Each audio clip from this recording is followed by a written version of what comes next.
Hello everyone, welcome back and welcome to my garage. It's a bit noisy in the house today, so this is where we're doing the Q&A.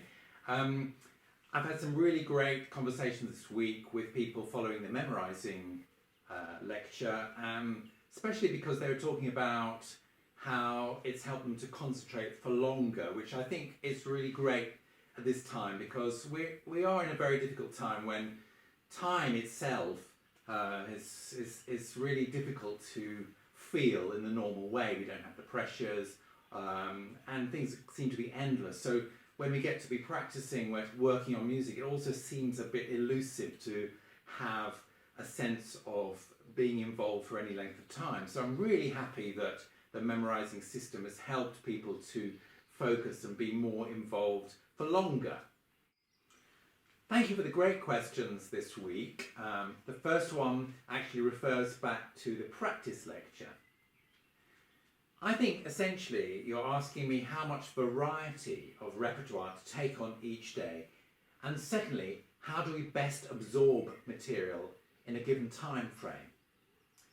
I'm happy you're asking these questions about the finer details of planning, because it's absolutely right to make sure you're confident with your plan and to establish a clear pattern so that you can understand where and when to make alterations if necessary.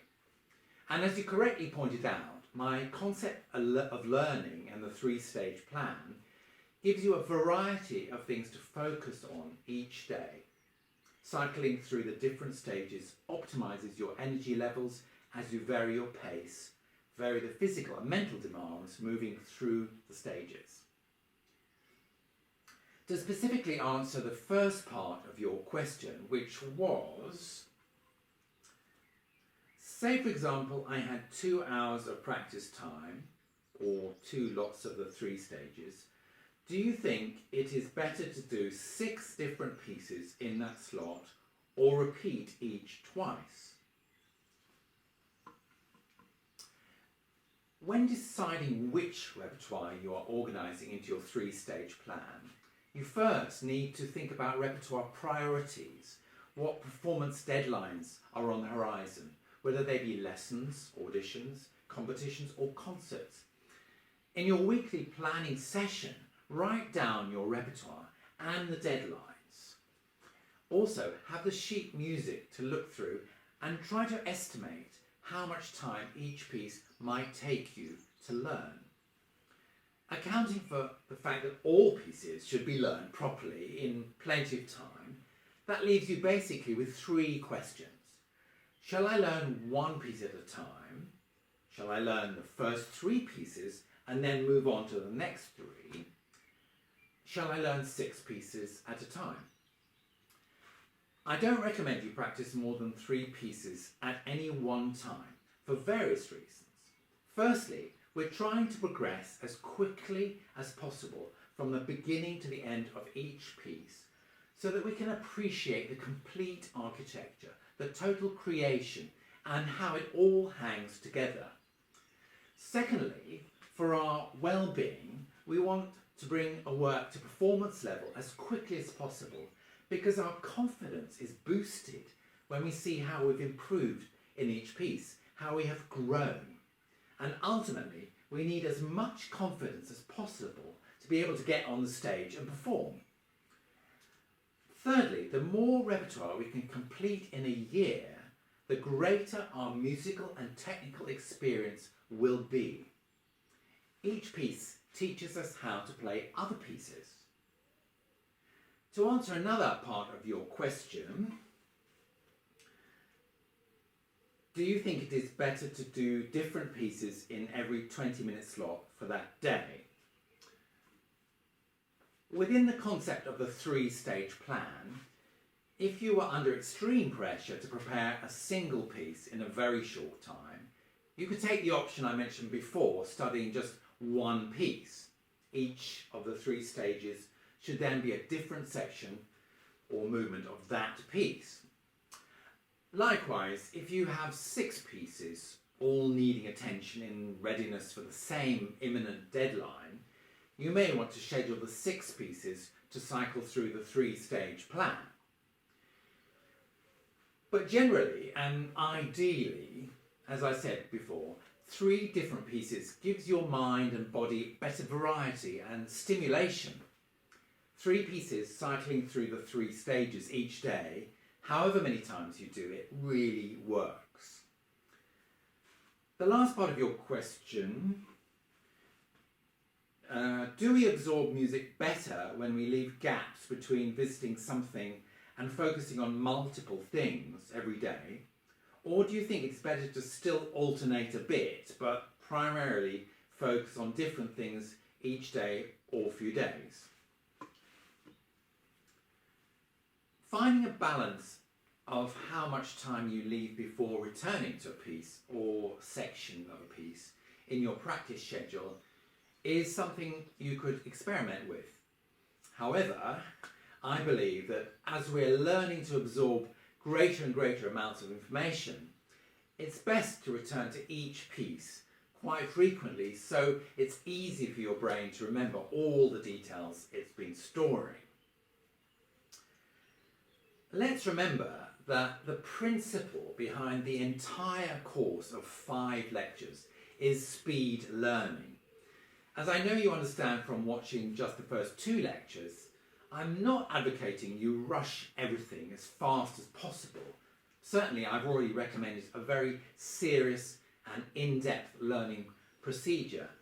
But fundamentally, using my method of learning and preparing for a performance, you're training to get more efficient and quicker at learning.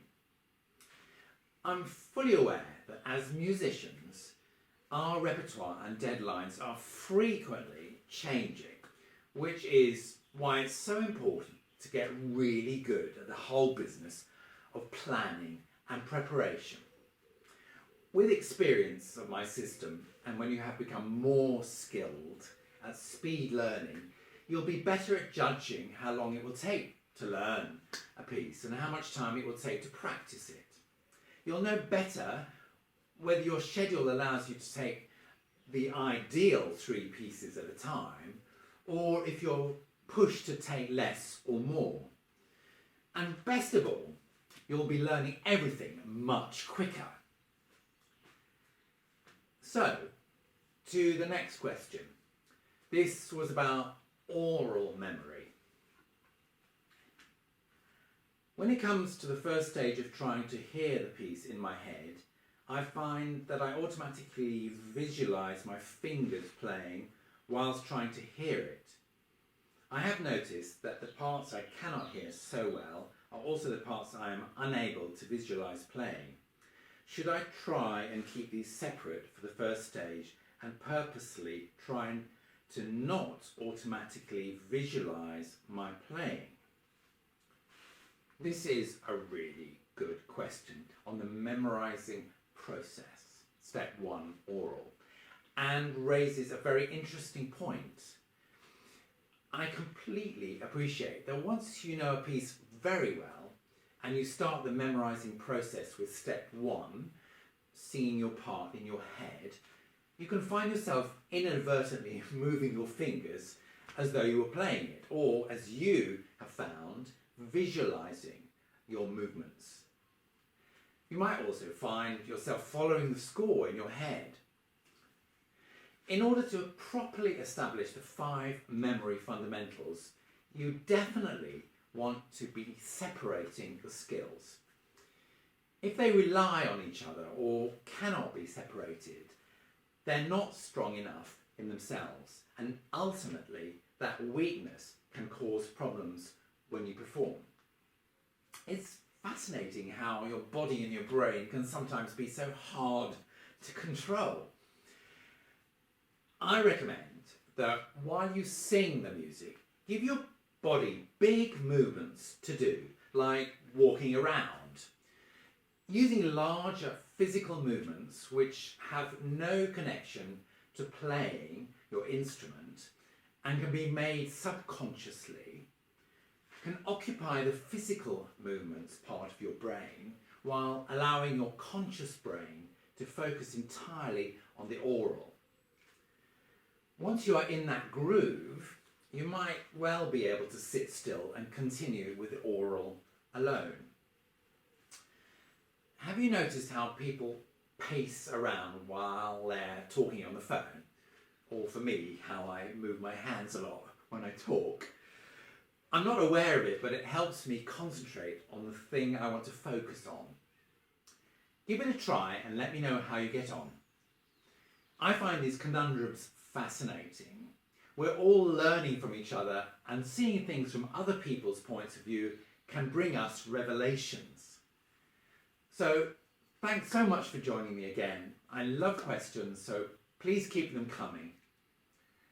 Tune in again for the next lecture, which is sound. Stay safe and well. Bye for now.